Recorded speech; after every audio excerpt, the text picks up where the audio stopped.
Hello, my love. Welcome to the Kat Cantrill Show. I am your host, Kat Cantrill, the love coach. I show women how to attract the love of their life. I teach high achieving single women how to tear down the walls and create the love they deserve. Since 2013, I've led thousands of women to true love. I help women who make an impact in their own lives. The Kat Cantrill Show features topics that affect single high achieving women the most. So let's begin. Hello, my love. This is a special episode. I have my red lipstick on for you today. I'm wearing my fancy little red jumper and I put on some red lipstick. It's been a minute since I've worn red lipstick, but I thought I would wear it for you today. Welcome to the show. I'm your love coach and host, Kat, and welcome to episode 16. Today's episode is going to be short and sweet, but I do have a couple of questions for you before we go into today's subject matter. Have you settled on dates where you're just like, at least I'm doing something? As maybe you're settling on dates because it's a source of entertainment or you're lonely. Are you frustrated with dating because every time you go out, you're like, what's the point? I already know the outcome. Do you think that all men are exactly the same, so you've just given up completely altogether? Do you find yourself going after one particular type of person, and in the end, it always ends up in the same result? The reason why I'm asking you these questions is because I have a free virtual workshop created for you. This is my first ever free virtual workshop, How to Attract Love into Your Life, coming up this upcoming Friday at 5:30 p.m. Central Standard Time.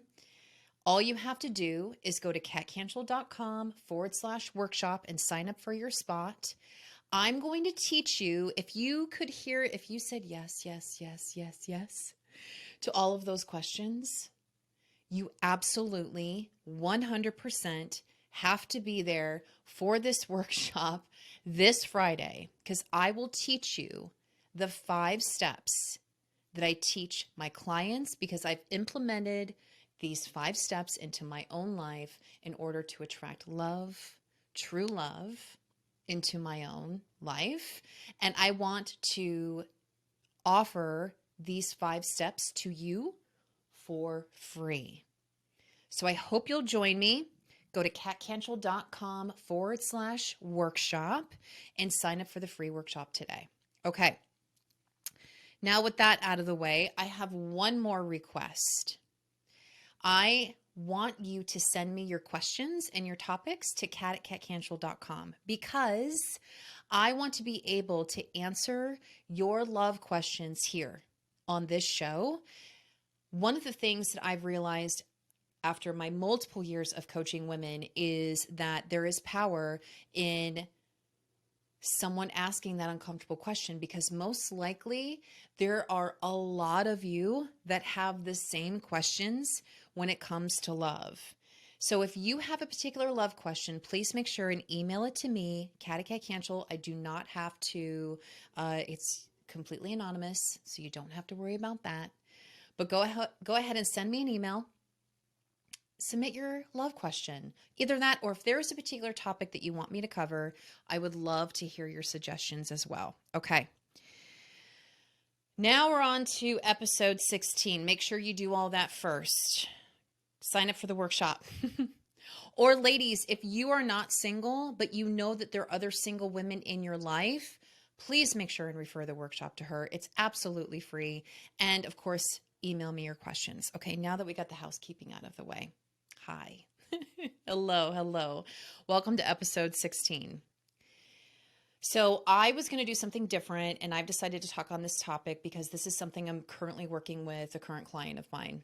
And I know that I can see a lot of myself in what she's going through. And again, I know since she is going through this, that you most likely are probably going through this yourself, or you have, or maybe hopefully, I'm crossing my fingers, prevent you from doing this.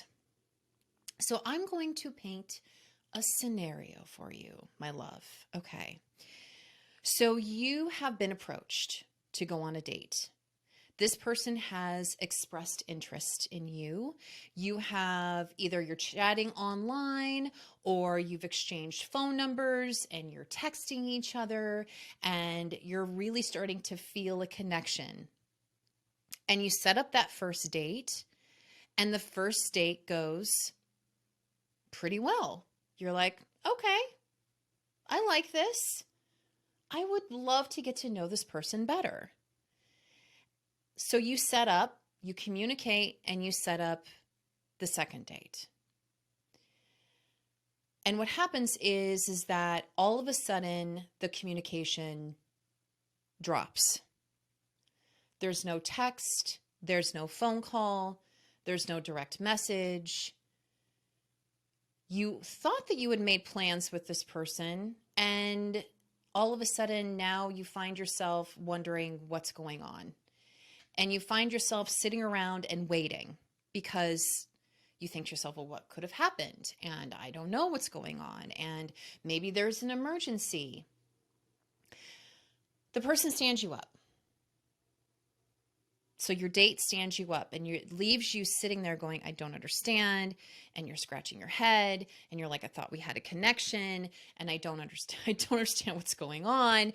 And immediately you probably thought, oh my gosh, maybe I'm moving too fast. Maybe I said something in the text message, and you start over analyzing your communication with this person. I know this has happened to me, and I'm sure this has happened to you. And then all of a sudden, this person reappears a couple of days later, and you're like, well, what the heck? The person comes back and says, I'm sorry, things happened. I apologize. I should have gotten back to you. How can let's set something up. Let's do it again. Let's set something else up. And you do. And then the person follows through. And then all of a sudden you're like, okay, all right, now we're on to something. Now we're on to something.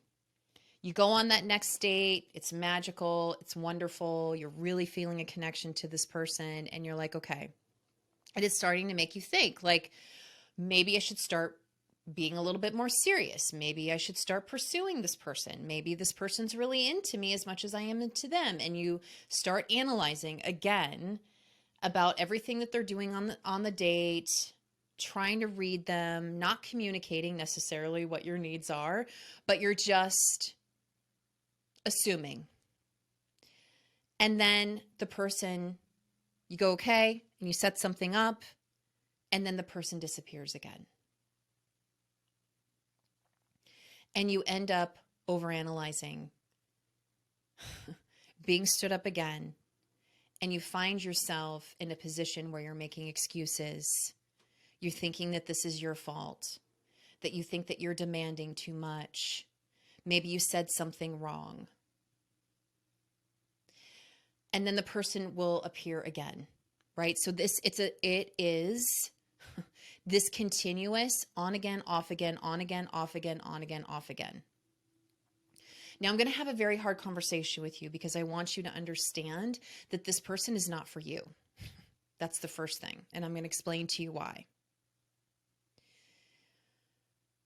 When we consider somebody to go on a date with, you are assuming that this is a romantic intent, right? So you think that this person could possibly be interested in you romantically.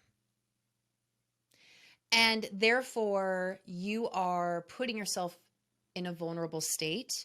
You're trusting the situation. And you want to trust yourself that you're making a good choice. And I think that that's part of the problem, is that we don't want to admit to ourselves when we make bad decisions. and we make bad choices in going on dates.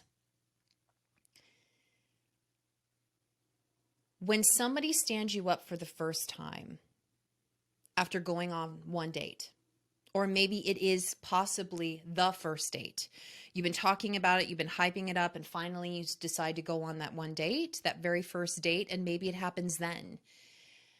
And you find yourself making excuses. Oh, well, they had family problems, or they had car problems, or whatever excuse that that person is telling you on why they cannot be there. I can promise you right now that that person will do it again. Here's the thing about dating. Here's the thing about approaching somebody on a romantic level. Here's the thing about getting to know someone romantically is that when you show up to that date, that you're presenting the very best part of you. You are assuming positive intent. You are wanting to get to know this person. You are eager, you are open, and you are trusting. You deserve to have the same thing presented to you. If this person cannot make you a priority as they're getting to know you within the first 2 dates, then you need to really reconsider going on a date with this person again, because I promise you, most likely, they will continuously ghost you, come back, ghost you, come back, ghost you, come back. You are their plan B. When they don't make you a priority and they don't show up in those first 3 dates, you are their plan B. Now, I can hear you're like objecting. You're like, well, they're not my plan A. And that's fine. If they're not your plan A, meaning you're not showing up and really wanting to get to know the person and they're just entertaining you, then you shouldn't complain, right? If you deserve what you are showing up. How you are showing up is how you deserve the person to show up. So if you're not showing up assuming that this person could possibly be a plan A, then don't assume that they're going to do the same. But most women go into dates wanting to give it all, wanting to find a partner. That's why you're on a date, right? That's why you're there. There are 3 reasons why this person did not show up, and I'm going to be completely honest with you. The first one is that they don't respect you because you're a plan B. They probably had a different option and they went with that first. It wasn't family. Now, granted, there are there are situations where that does happen. There are situations where that does happen, and we know those situations. But most likely when that happens, you know it because they text and communicate with you. Hey, I'm not able to make our date tonight because something happened with my family. Versus just never showing up. Never letting you know. Leaving you hanging. Waiting by the phone. Waiting by your computer. When is this person going to message you? Are you going to get together or not? That is what I'm talking about. So first, they're not respecting you. Clearly, you are their plan B. Second, they're not considering you valuable. And I know this might hurt hearing that, but they are not considering you as an asset. And third, they're just not that into you. Now, I'm not saying these things to crush your ego or to make you feel bad.